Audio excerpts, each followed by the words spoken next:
Go. Hello, everybody. I am so glad to be back in person at A Life. There's a slide just for you, Hiroki, that's coming up next, which is about taking pictures, which is I don't mind if people take pictures of the slides, or if you want to take pictures and keep them for yourself. I do not like pictures of myself being posted on the internet, so please don't put them on Twitter. Okay, but what we're talking about today is creativity and open-endedness. And I'm, again, so happy to be here presenting the work that I've been doing over the past year and some change with the fine folks that are listed right up here. Alyssa Adams, one of the authors, is also here as well. Everybody else, unfortunately, couldn't be here. But let me tell you a little bit about who we are, what we're doing. So as you can see, we are a bunch of people that are affiliated with a bunch of different places. I'm currently at Barnard College, but also Cross Labs. We're all across the world, and it's been quite the endeavor to get everybody together and working on this kind of thing. But some of these names you may recognize, some you may not. We hope that you'll kind of get to know us over time. So at least from my end of the story, this actually starts back at A-Life in Cancun in 2016, for people who may remember that. And what happened is we had a workshop on open-ended evolution. I believe it was the third one. And I was very excited about an idea that it turns out some other people had been thinking about too, which was the connection between evolution and creativity.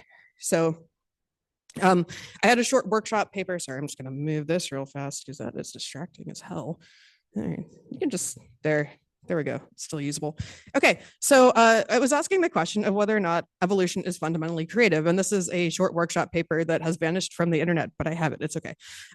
But in short, we were looking at three different questions, right? So number one, are there fundamental differences between, or non-trivial differences between creativity and open-ended evolution? For those of you that haven't seen this before, OEE, open-ended evolution, distinct from OE, which is open-endedness. We'll talk about that in a minute.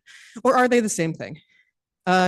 Second, is there any utility in actually trying to tease apart whether there is some sort of formal nature of this relationship between the two? And finally, can we use metrics and practices that people in the computational creativity or creativity in general communities that might help us out as we're trying to figure out how to think about evolution and open-endedness more formally? So fast forward to today, here we are. You might recognize this place, right? So we're here. What are we doing here today? We're presenting this work that, again, has been done over the course of the past year. It's a bit of a complicated set of things that we're trying to do.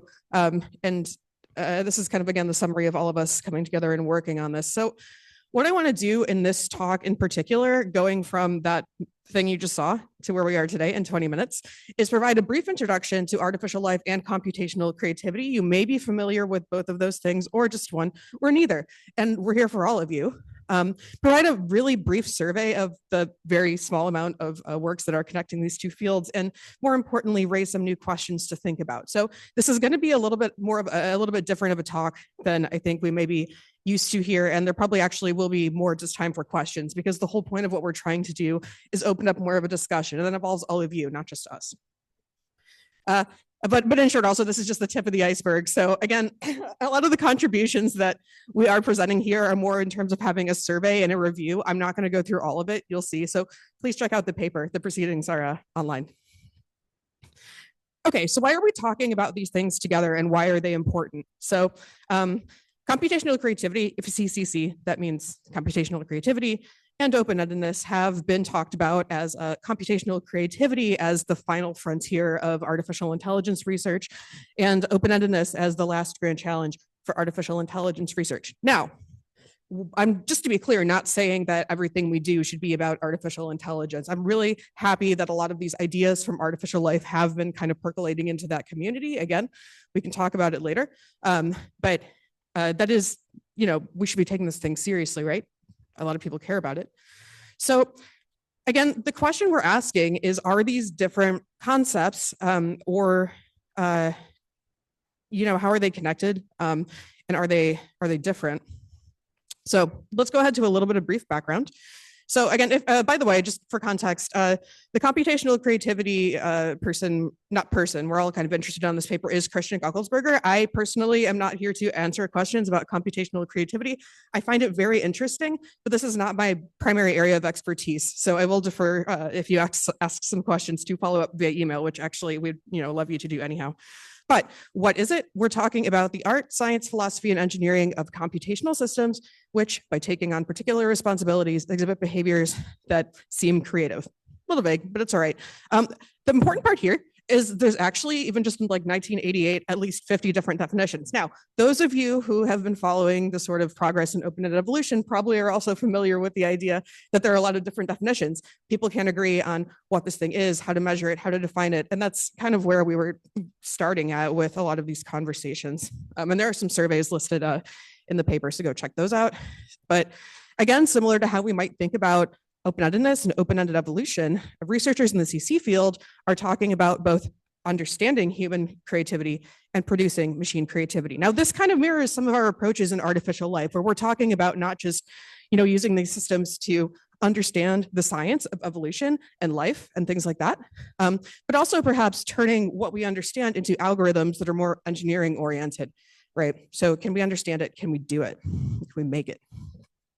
So to kind of skip, I'm not going to read everything to you, but what I want to point out about this slide in particular are the bolded words, which are value, novelty, and surprise. So again, this sort of mirrors with different language some of the things we talk about when we talk about open-ended evolution and open-endedness. Is something going to be novel? Is something going to be interesting? Those might be words that we're used to hearing. And a lot of the same spirit kind of comes out in the computational creativity literature. So to make this, coming back to artificial life, and again, I'm really happy. I'm so happy at this conference to see a lot of people that I have not seen before that are newer in the field. And if that's you, by the way, I just want to highlight the presence of ERA, which is Emerging Researchers in Artificial Life. Absolutely great to see that community growing. Please check out more of that. But just so we know, again, not everyone has the same background. The idea of open-ended evolution, emphasis on that second E, predates the idea of open-endedness, as it's again been kind of becoming more popular lately.